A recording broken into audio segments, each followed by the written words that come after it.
bienvenidos y bienvenidos otra vez a nuestro segmento Alerta Congreso. Como siempre, estamos con nuestros amigos de Observatorio Legal, quienes nos van a ayudar a analizar, en este caso, 3 proyectos de ley que se han presentado durante esta semana. Primero, queremos invitar a César Aliaga para comentar un proyecto de ley. En realidad es un proyecto de resolución legislativa que modifica el reglamento del Congreso de la República sobre el pedido de vacancia. Y lo que plantea es, básicamente, modificar los porcentajes de congresistas que se necesitan en todas las etapas del proceso, ¿no? del procedimiento para pedir la vacancia. Por ejemplo, para presentar la moción actualmente se necesitan 26 firmas, pero este proyecto de Juntos por el Perú sube la valla a 52 firmas para presentar la moción. Luego, para que esta moción se admita, se necesitan actualmente 52 votos. Ahora se eleva esto a 78 votos. Y para declarar la vacancia, en este momento se necesitan 87 votos, ¿no? Todos lo hemos visto cada vez que se ha presentado un pedido de vacancia, la lucha por llegar a los 87 votos. Esto eleva ese número hasta 104 votos. ¿Cuál es tu opinión, César, por favor, sobre este proyecto de resolución legislativa de Juntos por el Perú? Efectivamente, este proyecto es interesante porque genera más estabilidad política. Actualmente, dado de que se necesita solamente 26 firmas, como bien has señalado tú, para que se presenten mociones de vacancia, esto ha generado lo que en los últimos años estamos viendo, en que el Congreso muchas veces por falta de experiencia o de madurez política, presenta mociones de vacancia que finalmente ni siquiera llegan a la admisión o que ni siquiera cuentan con el sustento pertinente. Entonces, bajo esta óptica, sí es viable y sí es positivo de que se suba el porcentaje o el número de firmas necesarias para que se presenten mociones de vacancia presidencial, dado de que estamos hablando de la más alta autoridad del Estado, que es el presidente de la República, ¿no? Por el lado de la presentación, como bien ha señalado, se ha subido de 26 firmas a 52 firmas, el doble. Y por el lado de la admisión, este cambio es bien importante por lo siguiente, porque en la admisión lo que el reglamento actualmente pide es el 40% de los congresistas hábiles, no del número legal.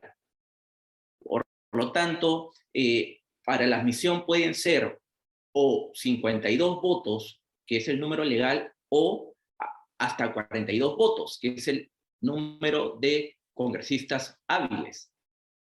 Y es una votación muy baja para que se admita una vacancia presidencial. Por eso resulta positivo de que se suba también a 78 votos en este extremo, ¿no? Porque tiene que haber cierta seguridad, cierta estabilidad política para que se debata esto. Finalmente, desde el punto de vista de la aprobación de la misma vacancia, actualmente se pide 87 votos y el proyecto de ley establece que sean 104. Sobre este extremo, no lo considero pertinente porque 104 es un número muy alto, ¿no? Lo que sucede ahorita con la vacancia, además de que se reformen estas votaciones que ya hemos hablado, ¿no? Esa es la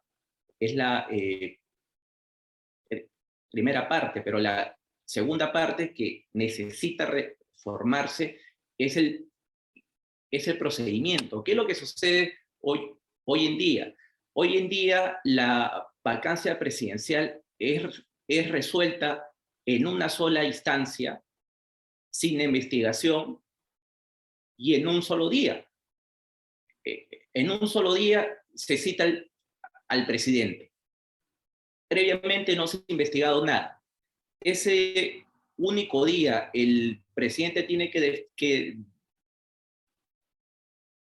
defenderse y ese mismo día la vacancia tiene que ser votada. ¿Qué es lo que se debe hacer? Lo que se debe hacer es que se debe implementar un procedimiento similar al del juicio político. Es decir, que la vacancia presidencial tiene que comenzar en la subcomisión de acusaciones constitucionales, donde tiene que investigarse, donde tiene que debatirse y donde tiene que citarse al presidente para que se defienda. Luego, la subcomisión tiene que emitir un informe sobre la viabilidad de la vacancia. Este informe tiene que subir para la comisión permanente, donde nuevamente tiene que debatirse, tiene que votarse y previamente tiene que invitarse nuevamente al presidente para que se defienda. Y finalmente, si este informe es viable, tiene que subir al pleno, donde por última vez, por tercera vez, tiene que invitarse al presidente para que se defienda, ¿no? El informe, como ya ha pasado por dos instancias anteriores, tiene que estar debidamente sustentado, tiene que contar con indicios, con prueba, con una investigación, ¿no? Y el presidente ha ejercido plenamente su derecho a la defensa y al debido proceso. Solo cuando se cumpla todo esto es que la vacancia ya se vota finalmente en el pleno. Mientras que no se instaure este procedimiento de la vacancia presidencial como si fuera un juicio político, nuevamente vamos a ver de que se pueden producir excesos, porque no es una cuestión solamente de que se modifiquen los votos, ¿no? Los votos es el aspecto formal, tiene que verse también el aspecto sustantivo, el de fondo, que tiene que ver con el debido proceso. Y hay que garantizar que la vacancia esté debidamente investigada, fundamentada y que el presidente cuente con las herramientas, con los plazos para que ejerza un buen derecho a la defensa. Como tú señalas, este proyecto de ley es entonces un intento por ponerle un poco de límites al ejercicio de la vacancia por incapacidad moral permanente, que en muchas ocasiones se ha presentado como un ejercicio abusivo, ¿no?, de parte de los congresistas que simplemente con la fuerza de los votos consideraban que tenían la justificación para vacar a un presidente. Y que se hayan subido la cantidad de firmas y de votos que se necesitan es positivo, pero incluso, por ejemplo, en este límite que ponen de 104 votos para lograr la vacancia, tampoco es que sea imposible, ¿no? Recordemos que a Martín Vizcarra se le vacó con 105 votos, que es más de lo que este proyecto plantea. Todavía es necesario poner mayores filtros para que no se cometan abusos como los que hemos estado viendo en los últimos años. Efectivamente, David. Muchas gracias, César, por tu participación. Ahora, por favor, queremos invitar a Rodolfo Reina. Es su primera vez con nosotros, le damos la bienvenida a Alerta Congreso y con él vamos a comentar el proyecto de ley que crea el Diario Oficial del Congreso y lo establece como diario oficial para la publicación de leyes y resoluciones legislativas. Es un proyecto de ley presentado por Alejandro Cabero, de Avanza País. Y lo que plantea es básicamente crear un diario oficial que sea de publicación diaria, virtual y gratuita, encargado de publicar todas las normas legales emitidas por el Congreso peruano. Lo primero que uno piensa cuando lee un proyecto de ley así es, ¿y el diario peruano? Porque el diario peruano es el que se encarga de publicar estas normas. ¿Cuál es su opinión, señor Reina, por favor? Sí, bueno, en primer lugar agradezco la oportunidad de poder compartir con ustedes una opinión sobre este proyecto de ley. En efecto, por el artículo 109 de la Constitución, un requisito para entrar en vigencia de cualquier norma legal es la publicidad. La publicidad a través del Diario Oficial del Peruano. Obviamente nosotros conocemos al Diario Oficial del Peruano, que está ahorita a cargo de una empresa estatal llamada Editora Perú. Entonces lo que está planteando el congresista es crear otro diario oficial, sin dejar sin efecto, obviamente, el diario oficial que maneja el Poder Ejecutivo, porque está proponiendo que ese diario oficial del Congreso publicarían las normas que emite el Congreso de la República, vale decir, las leyes y las resoluciones legislativas fundamentalmente. Vale decir, tendríamos dos diarios oficiales del peruano, uno del Poder Ejecutivo y otro del Congreso, para dar la publicidad a las normas. Pero eso va a significar una duplicidad de funciones e inclusive va a legitimar de repente que el Poder Judicial, que también es otro poder del Estado, también quiera crear un diario oficial para publicar sus normas legales, porque ellos también emiten normas administrativas respecto a los justiciables a los cuales brindan ellos servicios. De igual manera, los órganos constitucionales autónomos, como el Tribunal Constitucional, la Junta Nacional de Justicia, los gobiernos regionales, los gobiernos locales, que también emiten normas, e inclusive los gobiernos locales emiten normas con rango de ley, que son las ordenanzas, también tendrían, reclamarían para sí tener su propio diario oficial para poder emitir sus normas, para publicar sus normas legales como requisito para su entrada en vigencia. Entonces generaríamos más que una ventaja para el ciudadano que tiene el derecho de acceder fácilmente a una información, al sistema legislativo peruano en todos sus niveles, lo haríamos más difícil y complicado. Ahora bien, el congresista, dentro de las razones que esgrime para crear un diario oficial para el Congreso de la República, él centra su atención a un cuestionamiento a la empresa Editora Perú. Esta empresa Editora Perú, que como todos sabemos tiene data desde muchos años, de la década de los 70, que inicialmente no solamente tenía el diario oficial El Peruano, tenía el diario La Crónica, tenía el diario La Tercera, que eran medios de comunicación del Estado que eran administrados por Editora Perú. Ahora esta Editora Perú tiene tres ámbitos de negocio, que es el diario oficial El Peruano, la agencia andina de noticias y la empresa de servicios editoriales SEGRAF.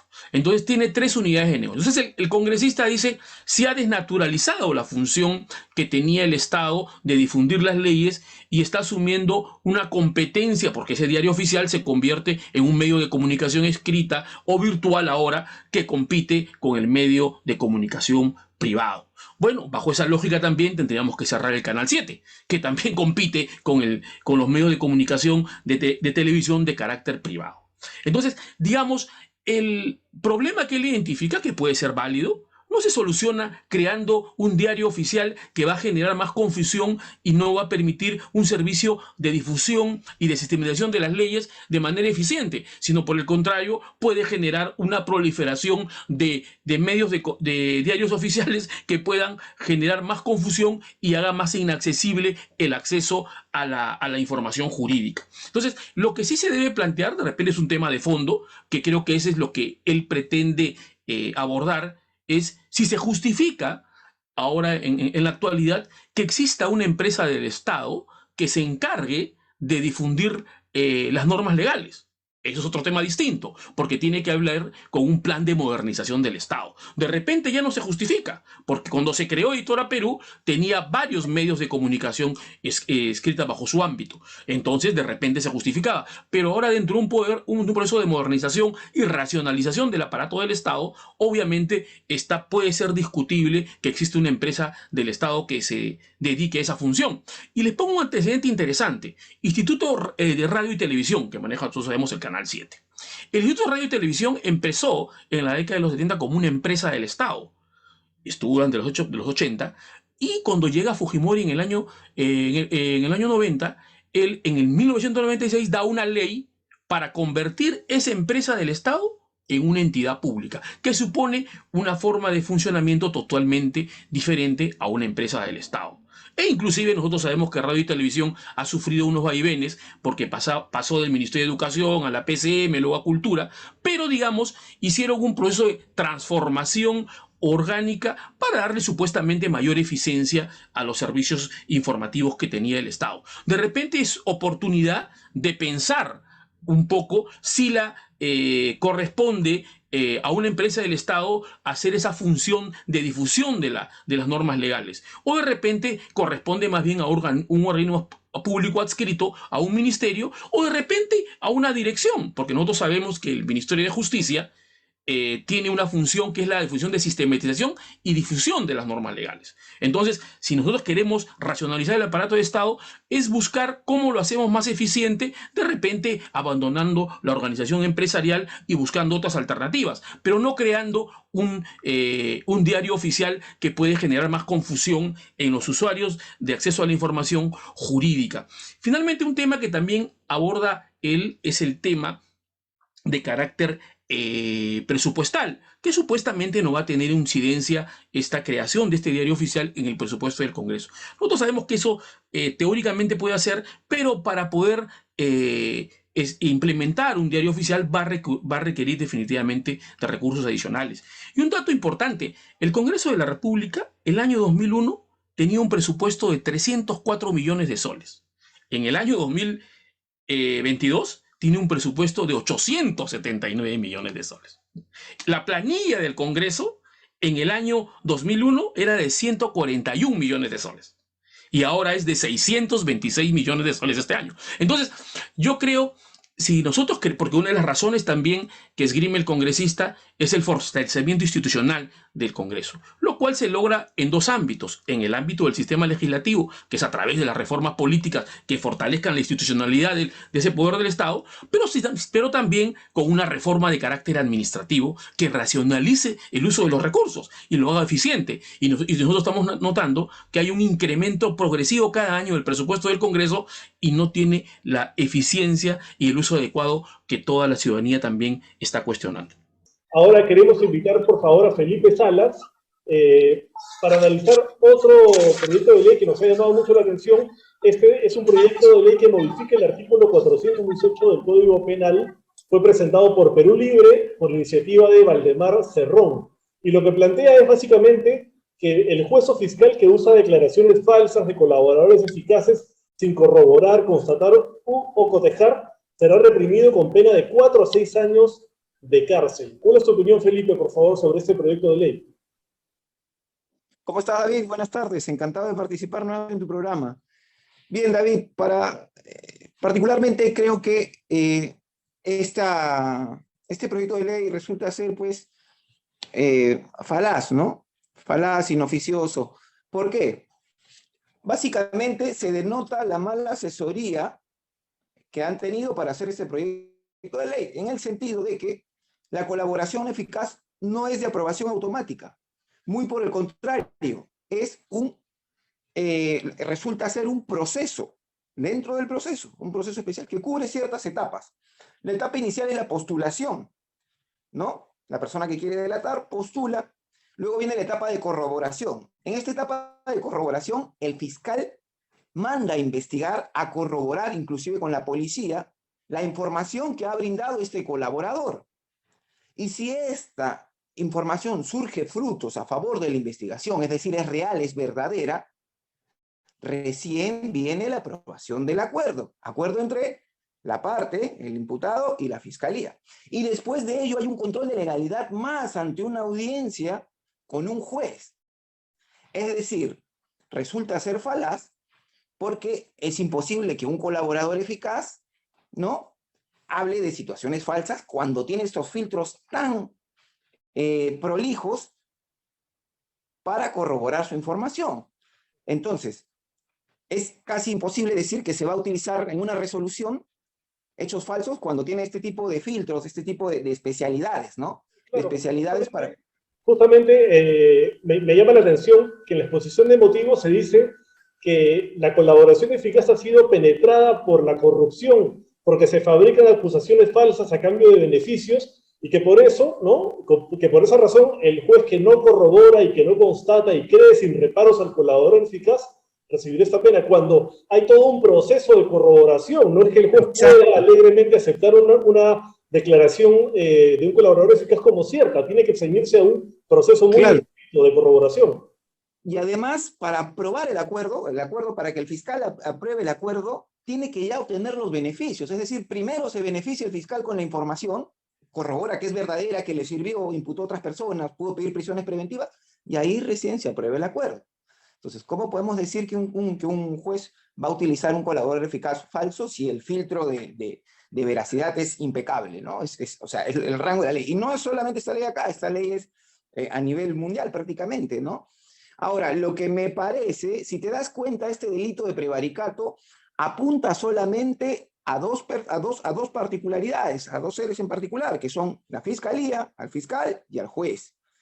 Esto podría tratarse de un amedrentamiento político también, ¿no? ¿Por qué? Porque está buscando de alguna manera golpear, entorpecer las labores que está realizando la fiscalía con los colaboradores eficaces, ¿no? Sin embargo, si tú revisas el mismo artículo, en generalidades resulta ser redundante lo que ellos proponen, porque menciona de que las pruebas inexistentes y los hechos falsos también son parte del delito de prevaricato, sin hablar del colaborador eficaz, ¿no? Entonces, es de esta manera, creo, para interpretarlo, ¿no? Y además es muy importante el contexto, ¿no? Quien presenta esta norma es Valdemar Cerrón, de Perú Libre, y hay que tener en cuenta, hay que decirlo, que hay colaboradores eficaces que están siendo claves en la investigación a los dinámicos del centro, cuyo líder sería, según la Fiscalía, Vladimir Cerrón, el líder de Perú Libre y además hermano del proponente de este proyecto de ley. Claro, es muy probable que sea una forma de golpear esta situación, como te digo, ¿no? Por lo que ese proyecto no debería irse, según esta opinión técnica, ¿no? Bueno, vamos a estar muy atentos a qué sucede con estos proyectos de ley en las comisiones a donde van a llegar. Muchas gracias por su participación. A los tres, un placer y un gusto como siempre, con el análisis de siempre de Observatorio Legal. Muchas gracias y hasta la próxima con todos.